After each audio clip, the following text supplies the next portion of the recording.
Novena erinnya ffe Bikira Maria nnyina Katonda.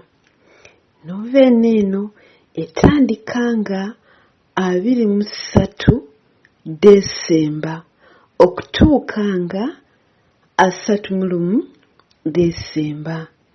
Olunaku lwa Maama Maria nnyina Katonda lutuuka nga 1 January, New Year's Day. Naye ng'esobola okusomebwa ne mu kiseera ekirala. Mu linnya lya Paatiri n'erya Mwana n'erya Mwoyo Mutuukirivu. Amiina. Nkulamusaako ayo mbeereevu Bikira Maria nnyina Katonda, Namulondo y'enneema, ggwe ekyewuunyo eky'amaanyi ga Katonda.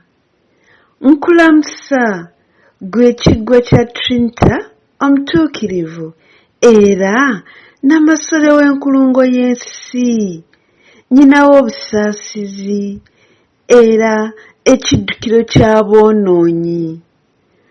Ayi Maama omwagalwa ennyo, nga nsikirizibwa obulungi bwo, obuwoomu bwo n'ekisa kyo ekisuufu n'obwesige bwonna. Nkyukira gy'oli mu buyunike bwange nga nkwegayirira onfunire okuva eri omwana wo bye nkusaba mu Novena eno. Wano twatula ebyetaago byaffe.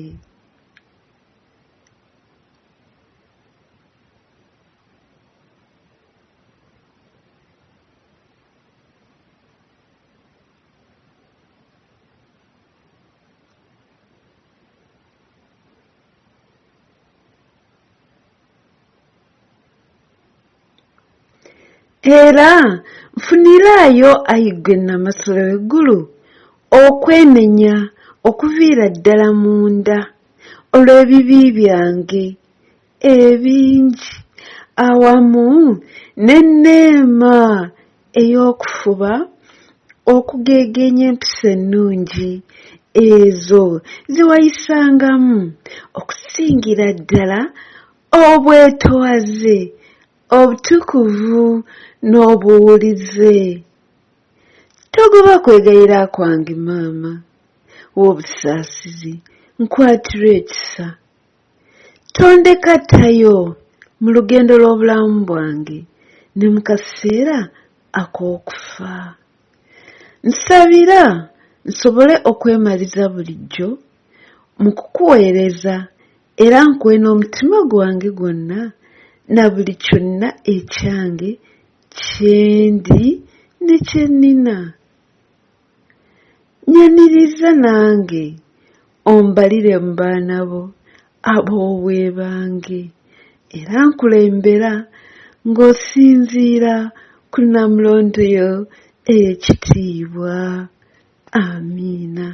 Mu linnya lya Paatiri n'erya Mwana n'erya Mwoyo Mutuukirivu.